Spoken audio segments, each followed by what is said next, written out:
السلام علیکم ورحمۃ اللہ وبرکاتہ.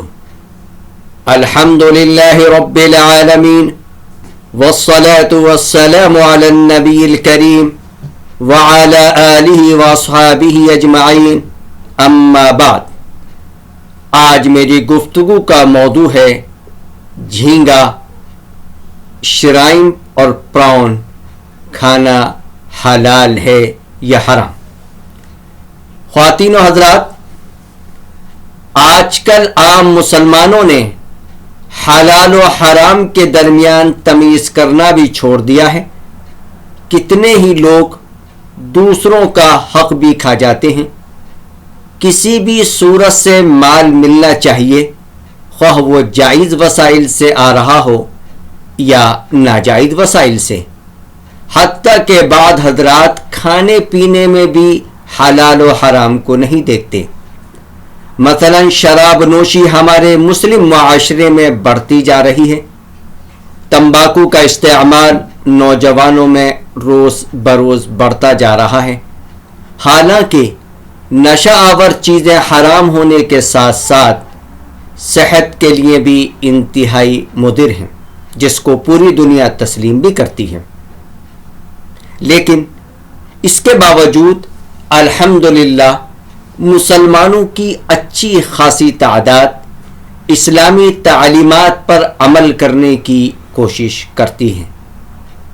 جھینگا کھانے کے حکم کے متعلق وقتاً فوقتاً احباب سوال کرتے رہتے ہیں. چنانچہ ارادہ کیا کہ جھینگا کھانے کے حکم کے متعلق قرآن و حدیث کے روشنی میں ہمارے علماء کرام نے جو صحیح سمجھا ہے وہ مختصر طور پر آپ کے سامنے پیش کر دوں. خواتین و حضرات، جھینگے کو انگریزی میں شرمپ اور پراؤن جبکہ عربی میں روبیان اور جمبری کہتے ہیں. ان دونوں کے درمیان بھی فرق ہے، لیکن وہ اس وقت موضوع بحث نہیں. جھینگے کے حلال یا حرام ہونے کے متعلق ابتدائی اسلام سے ہی اختلاف چلا آ رہا ہے. جھینگے کے حکم کے متعلق قرآن و حدیث میں کوئی وضاحت موجود نہیں ہے، اور نہ ہی محسن انسانیت نبی اکرم صلی اللہ علیہ وسلم اور صحابہ کرام سے اس کا کھانا ثابت ہے. اختلاف کی اصل وجہ یہ ہے کہ جھینگا مچھلی ہے یا نہیں. جنہوں نے جھینگے کو مچھلی کی ایک قسم قرار دیا ہے، ان کی رائے میں دیگر مچھلیوں کی طرح جھینگا کھانا بھی جائز ہے. اور جن علماء کرام نے جھینگے کا مچھلی ہونے سے انکار کیا ہے وہ اس کے کھانے کے عدم جواز کے قائل ہیں.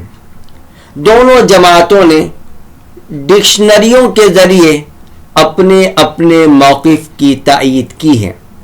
لیکن ایک اصولی بات دلائل پر بحث کرنے سے قبل ہی ذکر کر دیتا ہوں کہ آج بھی جھینگا کھانے والا یہ نہیں کہتا کہ میں نے آج کھانے میں مچھلی کھائی ہے، بلکہ یہی کہتا ہے کہ میں نے جھینگا کھایا ہے. نیز کسی بھی ہوٹل میں مچھلی کا آرڈر دینے پر جھینگا پیش نہیں کیا جاتا. جانوروں کے ماہر ڈاکٹروں نے بھی جھینگے اور مچھلی میں فرق کیا ہے. جھینگے اور مچھلی کے رہنے کا اسٹائل بھی مختلف ہے. خواتین و حضرات، 80 ہجری میں پیدا ہوئے حضرت امام ابو حنیفہ رحمۃ اللہ علیہ اور علماء احناف نے جھینگے کو مچھلی میں شمار نہیں کیا ہے. لہذا انہوں نے قرآن و حدیث کی روشنی میں اس کے کھانے کے حرام ہونے کا فیصلہ کیا ہے، جبکہ دیگر فقہا و علماء کرام نے اس کو مچھلی کی ایک قسم قرار دیا ہے. لہذا انہوں نے اس کے کھانے کے حلال ہونے کا فتویٰ دیا ہے. ہمارے علماء کرام جو اختلافی مسائل میں حضرت امام ابو حنیفہ رحمۃ اللہ علیہ کی قرآن و حدیث کی روشنی پر مبنی رائے کو ترجیح دیتے ہیں نے کہا کہ ہمیں جھینگے کھانے سے حتی الامکان بچنا چاہیے۔ فقہا و علماء میں اختلاف کی وجہ سے انہوں نے اس کے حرام ہونے کا نہیں بلکہ مکروہ ہونے کا فیصلہ کیا ہے۔ مکروہ کا مطلب بھی یہی ہوتا ہے کہ ہم نہ کھائیں۔ آئیے علماء احناف کی رائے کو قرآن و حدیث کی روشنی میں سمجھتے ہیں۔ اللہ تعالی نے قرآن کریم میں ایک اصول بیان کیا ہے، حرمت علیکم المیتۃ، تم پر مردار جانور کا گوشت حرام کر دیا گیا ہے۔ سورہ مائدہ آیت نمبر 3۔ قرآن کریم کے اس واضح اعلان کے مطابق اصولی طور پر مردار جانور کا گوشت کھانا حرام ہے، لیکن محسن انسانیت نبی اکرم صلی اللہ علیہ وسلم، جن پر اللہ تعالی نے قرآن کریم نازل فرمایا تاکہ آپ صلی اللہ علیہ وسلم اپنے قول و عمل سے احکام الہی کی وضاحت فرما دیں، نے فرمایا، ہمارے نبی نے کیا ارشاد فرمایا؟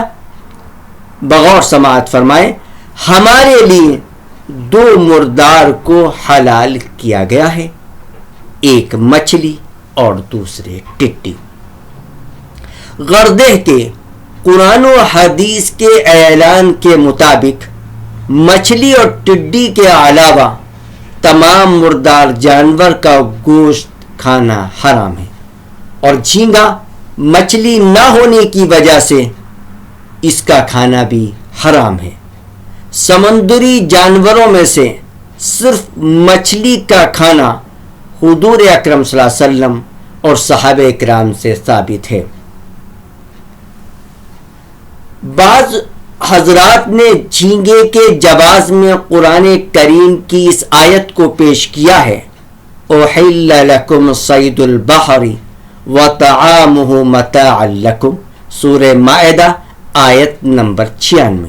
لیکن اس آیت سے جھینگے کے کھانے کو حلال قرار دینا صحیح نہیں ہے، کیونکہ اس آیت اور اس سے قبل آیت میں حج یا عمرے کا احرام باندھنے والے کا تذکرہ ہے کہ احرام کی حالت میں خشکی کے جانور کا شکار کرنا جائز نہیں ہے، اس پر جزا یعنی دم وغیرہ واجب ہوگا، لیکن احرام کی حالت میں پانی کے جانور یعنی مچھلی کا شکار کیا جا سکتا ہے، اس پر کوئی دم وغیرہ واجب نہیں۔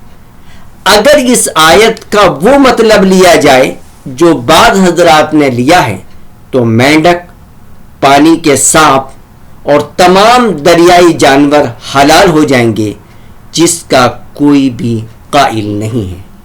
خلاصہ کلام یہ ہے کہ جھینگے کے مچھلی ہونے یا نہ ہونے کے اختلاف کی وجہ سے اس کے کھانے کے جواز اور عدم جواز پر زبان قدیم سے اختلاف چلا آ رہا ہے۔ قیامت تک آنے والے انس و جن کے نبی اکرم صلی اللہ علیہ وسلم سے جھینگے کے حرام یا حلال ہونے کا کوئی قول کتب حدیث میں موجود نہیں۔ اسی طرح کسی بھی حدیث یا سیرت یا تاریخ کی کتاب میں مذکور نہیں ہے کہ ہمارے نبی اکرم صلی اللہ علیہ وسلم اور کسی صحابی نے جھینگا کھایا ہو، باوجود کہ انہوں نے سمندر میں گھوڑے دوڑائے، یعنی وہ سمندری زندگی سے ہم سے زیادہ واقف تھے۔ نیز قرآن کریم کے فیصلے کے مطابق مردار جانوروں میں اصل اس کی حرمت ہے، لہذا شک و شبہات والی صورتوں میں اصل کی طرف رجوع کر کے جھینگا نہ کھانے کو ہی ترجیح دی جائے گی۔ السلام علیکم ورحمۃ اللہ وبرکاتہ۔ اعوذ باللہ من الشیطان الرجیم۔ ادع إلى سبيل ربك بالحكمة والموعظة الحسنة وجادلهم بالتي هي أحسن إن ربك هو أعلم بمن ضل عن سبيله وهو أعلم بالمهتدين ادع إلى سبيل ربك